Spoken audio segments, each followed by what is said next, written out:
नमस्कार साथियों, आज एक बहुत ही महत्वपूर्ण टॉपिक को लेकर फिर से मैं आप लोगों के सामने उपस्थित हूँ। साथियों, आज मैं जिस टॉपिक पर बात करने वाला हूँ वो है उत्तराखंड के अंदर मेडिकल कॉलेज की 1455 पदों पर मेल डिप्लोमाधारक कैंडिडेट्स आखिर कौन कौन सेलेक्ट हो रहे हैं और कौन कौन सेलेक्ट नहीं हो रहे हैं। सबसे पहले तो मैं थोड़ी सी कुछ बातें आप लोगों को बताना चाहता हूँ। जो मैं जानकारी दे रहा हूँ ये बिल्कुल ऑथेंटिक नहीं है, एक लगभग अनुमान मैं आपको बता रहा हूँ। अनुमान आगे पीछे हो सकता है, कैलकुलेशन में चीज़ें गड़बड़ हो सकती है, तो इसको बिल्कुल 100% सही ना समझा जाए। बस एक आइडिया दे रहा हूँ, कैलकुलेशन की है और उसी के अकॉर्डिंग मैं आप लोगों से बात कर रहा हूँ। साथियों, थोड़ी सी बात और कर लेते हैं। उत्तराखंड के अंदर मेल डिप्लोमाधारक कैंडिडेट्स कहीं ना कहीं मुझे ऐसा लगता है कि अपनी जॉब को लेके बहुत ज़्यादा चिंतित नहीं लग रहे हैं। ये बात मैं साथियों इसलिए कह रहा हूँ, जिस तरीके से आप देख रहे हैं अदर स्टेट के 44 कैंडिडेट्स जो हैं कोर्ट में हैं। इस मामले पर अभी तक किसी ने भी कोई बहुत ज़्यादा बड़ा कदम नहीं उठाया है, जबकि होना क्या चाहिए था। मेल डिप्लोमाधारक कैंडिडेट्स जो हैं 2014 और 2015 के जो कैंडिडेट्स हैं उनको अपनी पूरी ताकत झोंक देनी चाहिए थी इन कैंडिडेट्स को बाहर निकलवाने के लिए। लेकिन जहाँ तक मुझे लगता है उन कैंडिडेट्स को कोई फ़र्क नहीं पड़ रहा है। ऐसा लगता है कि वो उनको कोई मतलब ही नहीं है कि गवर्नमेंट जॉब लगे या ना लगे। तो ये कहीं ना कहीं बहुत चिंता का विषय है साथियों। 2015 वालों को तो मैं बता रहा हूँ, इस टाइम पर इतनी ज़्यादा ताकत झोंक देनी थी अदर स्टेट के कैंडिडेट्स को बाहर करने के लिए, क्योंकि अदर स्टेट के कैंडिडेट बाहर होंगे तो कहीं ना कहीं 2015 वालों के लिए बहुत ज़्यादा बेनिफिशियल ये केस होगा। हमें सोचना होगा 44 कैंडिडेट्स वो हैं जो अदर स्टेट के नैनीताल हाई कोर्ट में हैं और सरकार के खिलाफ हैं। 2 साल हो गए हैं, सरकार ने अभी तक उनको बाहर नहीं किया है। हमें मंत्री जी से मिलना चाहिए था, लगातार उनके ऊपर प्रेशर बनाना चाहिए था, तभी जाकर उनको बाहर करवाया जा सकता था। इसी तरीके से 8 कैंडिडेट और भी बाहर जो है हो सकते थे, जो 12 सितंबर 2023 को फर्जी डॉक्यूमेंट्स के मामले में सामने आए थे। खुलासा हुआ था, संविदा में बेरोजगार महासंघ द्वारा ये खुलासा किया गया था, आरटीआई के द्वारा उनका खुलासा किया गया था। तो साथियों, ये कहीं ना कहीं 44 और 8 लगभग 52 कैंडिडेट्स। और साथियों, ये एक अच्छा आंकड़ा है। मतलब मेरा मानना है कि हम मान लेते हैं कि अगर 45-46 कैंडिडेट भी अगर मेल कैंडिडेट डिप्लोमा धारक हैं तो ये बहुत बड़ा आंकड़ा है। तो कहीं ना कहीं बहुत बड़ा झटका उत्तराखंड के मेल डिप्लोमा धारक कैंडिडेट्स को लग सकता है, क्योंकि किसी को भी ज़्यादा अपनी जॉब को लेके बहुत ज़्यादा सीरियस कोई भी नहीं लग रहा है। 2015 वाले तो बिल्कुल भी सीरियस नहीं लग रहे हैं, उन्हें कोई मतलब नहीं है। वो अपनी 20,000 25,000 की जॉब में बहुत ज़्यादा संतुष्ट लग रहे हैं। अगर वो संतुष्ट नहीं होते तो मंत्री जी से मिलने जरूर जाते। मैं ये नहीं कह रहा हूँ कि पिथौरागढ़ का व्यक्ति जाए या फिर उत्तरकाशी का व्यक्ति जाए। 2015 के कैंडिडेट देहरादून में भी होंगे, और अगर देहरादून में हैं तो उनको जाना चाहिए था। 2014 के कैंडिडेट्स को भी जाना चाहिए था। जिनकी परसेंटेज कम है उनको तो खास तौर पर जाना ही चाहिए था। साथियों, बहुत ही गड़बड़ करेगा ये मामला। अगर इतने कैंडिडेट सेलेक्ट हो जाते तो कहीं ना कहीं बहुत बड़ा एक आंकड़ा जो है बॉयज़ के लिए सामने फिर खुल जाता और कहीं ना कहीं बहुत सारे डिप्लोमा धारक बॉयज़ का सिलेक्शन हो जाता। लेकिन कहीं ना कहीं हमारी ही गलतियों की वजह से जो है चीज़ें उलझ रही है। हमको इन चीज़ों को सुलझाना होगा। साथियों, बात करते हैं जीएनएम बॉयज़ की। तो साथियों, सबसे पहले बात करते हैं कितनी कितनी सीटें हैं, फिर बात करते हैं किस किस बैच का सिलेक्शन हो सकता है। सबसे पहले साथियों बात करें सामान्य वर्ग की, तो सामान्य वर्ग की 103 सीटें हैं साथियों टोटल। बॉयज़ कैंडिडेट की, डिप्लोमा बॉयज़ कैंडिडेट की 103 सीटें हैं।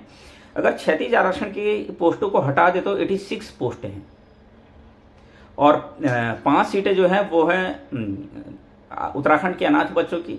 तो 86 + 5 हो गया 91 सीटों पर सिलेक्शन होना है। और क्षैतिज आरक्षण के तहत 12 पोस्टें होल्ड हो रखी है। अभी मैं ये नहीं कह रहा हूँ कि 12 ही होल्ड होंगी, हो सकता है कुछ कैंडिडेट मिल जाएं तो ये कम बढ़ भी सकती है, बढ़ेगी तो नहीं, कम हो सकती है। एससी कैटेगरी की बात करें, अनुसूचित जाति कैटेगरी की बात करें, 40 सीटें हैं टोटल, जिसमें से क्षैतिज आरक्षण के पदों को अगर हटा दिया जाए तो 35 सीटें हैं। 2 सीटें अनाथ बच्चों की है, तो 35 + 2 = 37, 37 सीटों पर सिलेक्शन होना है। 3 सीटें क्षैतिज आरक्षण के तहत होल्ड की गई है। इसी तरीके से साथियों बात करें एसटी कैटेगरी की 8 सीटें हैं, 8 की 8 सीटें जो है उन पर सिलेक्शन होना है। एक भी सीट क्षैतिज आरक्षण के तहत होल्ड नहीं है। बात करें ओबीसी कैटेगरी की तो 29 सीटें हैं, जिसमें से 26 सीटें क्षैतिज आरक्षण को हटाकर है, 1 सीट अनाथ बच्चे की है। टोटल 27 सीटों पर सिलेक्शन होना है। 2 सीटें ओबीसी की क्षैतिज आरक्षण के तहत होल्ड हो रही हैं। बात करें ईडब्ल्यूएस की, ईडब्ल्यूएस में 20 सीटें हैं और 20 सीटों में से क्षैतिज आरक्षण के पदों को हटा दिया जाए तो 18 सीटें हैं, 1 सीट अनाथ बच्चे की है। टोटल 19 सीटों पर सिलेक्शन होना है। 1 सीट क्षैतिज आरक्षण के तहत होल्ड की गई है।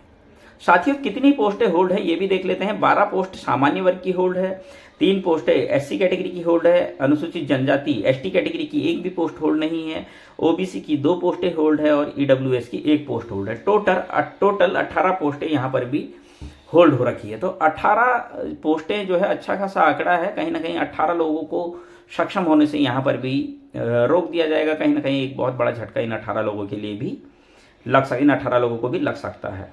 तो क्षैतिज आरक्षण के केस पर सभी लोगों को इस टाइम पर फोकस करना चाहिए, क्योंकि सभी लोगों के भविष्य का सवाल है। खासकर इन लोगों का, जो लोग रुकने वाले हैं, इनको इस केस के रिगार्डिंग आगे आना होगा। साथियों, बात करते हैं किस कैटेगरी में किस किस का सिलेक्शन होगा। सामान्य वर्ग में बात करें साथियों, 2015 में से कुछ कैंडिडेट का सिलेक्शन हो सकता है। हाईएस्ट परसेंटेज शायद कुछ लोगों का मे बी हो सकता है 14 में ही नहीं पड़ जाए, लेकिन फिर भी क्या पता 2015 टच कर जाए, ऐसे संभावना है साथी। मैं ये नहीं कह रहा हूं कि ऐसा होगा ही, मे बी ऐसा हो सकता है कह रहा हूं। वैसे 2014 में निपटने के बहुत ज़्यादा चांस है, फिर भी क्या पता 2015 तक आ जाए। एससी कैटेगरी बात करें, 2018 में 3.5 साल वाले अगर आते हैं तो 3.5 साल में अच्छा खासा कंपटीशन होगा। मैं नहीं कह रहा हूँ 2018 वाले पूरा देंगे, 3.5 साल में अच्छा खासा कंपटीशन होगा और परसेंटेज हाई जिसकी होगी वो सीट ले जाएगा। एसटी कैटेगरी की बात करें, एसटी में भी 2018 में अच्छा खासा कंपटीशन होगा। 3.5 साल वालों में अच्छा खासा कंपटीशन होगा, कुछ ही लोगों का सिलेक्शन होगा। ओबीसी की बात करें 2015 में आधे से ज़्यादा लोगों का सिलेक्शन हो जाएगा। हाईएस्ट परसेंटेज वाले बाजी मार के ले जाएंगे। मेरे कुछ साथी मुझे फ़ोन करके भी कह रहे थे हमारा सिलेक्शन होगा या नहीं होगा। मेरे कुछ खास लोग हैं जो मुझे पूछ रहे थे कि हमारा सिलेक्शन होगा नहीं होगा। आपकी परसेंटेज बहुत अच्छी है, आपका सिलेक्शन बिल्कुल श्योर है। समझ रहे होंगे मैं किसके लिए बात कर रहा हूँ। मेरे कुछ खास मित्र हैं जिन्होंने मुझे फ़ोन करके पूछा भी था और मैं आपको इस वीडियो के माध्यम से भी बता रहा हूँ कि आपका सिलेक्शन 100% श्योर है। आपके सिलेक्शन को कोई नहीं रोक सकता है। साथियों, बात करें ईडब्ल्यूएस की, 2015 में बहुत ज़्यादा कंपटीशन है। अच्छा खासा कंपटीशन 2015 में देखने को मिलेगा। साथियों, ये सारे आंकड़े मेल डिप्लोमा धारक कैंडिडेट्स के हैं। आंकड़े ऑथेंटिक नहीं है, फिर से बता रहा हूँ। एक लगभग अनुमान के तहत मैं बात कर रहा हूँ। एक कैलकुलेशन मैंने अपने हिसाब से की है। मैं नहीं कह रहा हूँ ये 100% सही है, लेकिन मैं कोशिश कर रहा हूँ कि हाँ, एक कैलकुलेशन की जाए। क्या पता वो कैलकुलेशन में कितना सही है कितना गलत है ये मैं नहीं कहूँगा। बस कोशिश की है कि आप लोगों तक एक इन्फॉर्मेशन पहुँचाई जाए, कोशिश की है कि आप लोगों को एक अच्छी इन्फॉर्मेशन दी जाए। साथियों, मैं फिर से कह रहा हूँ, हमें अदर स्टेट के मामले में मंत्री जी से मिलना चाहिए। हमें हर हाल में अदर स्टेट की कैंडिडेट्स को बाहर करवाना है। हमें जो 8 कैंडिडेट फर्जी डॉक्यूमेंट्स के मामले में बाहर हुए थे उस पर भी बात करनी चाहिए मंत्री जी से मिलकर कि उस पर भी वेटिंग निकलवाई जाए। इससे कहीं ना कहीं मेल डिप्लोमा धारक कैंडिडेट्स बहुत ज़्यादा प्रभावित होंगे। अगर इन 2 टॉपिक्स पर अगर हम आज स्टैंड नहीं लेते हैं तो कहीं ना कहीं उत्तराखंड के मेल डिप्लोमा धारक कैंडिडेट्स के लिए बहुत बड़ा झटका है। ये कहीं ना कहीं बहुत बड़ा नुकसान उत्तराखंड के अंदर नर्सिंग करने वाले मेल डिप्लोमा धारक कैंडिडेट्स को लगने वाला है। तो मैं यही उम्मीद कर रहा हूँ कि आप लोग इसमें आगे आएँ, सभी लोग, और मंत्री जी से मिलें और मुख्यमंत्री जी से भी मिलें, ताकि जल्द से जल्द अदर स्टेट के कैंडिडेट्स के मामले में हमारे फेवर में डिसीजन आ सके और उनको बाहर करवाया जा सके। साथियों, आगे भी मैं इसी तरह की जानकारी आप लोगों के लिए लेकर आता रहूँगा। तब तक के लिए धन्यवाद।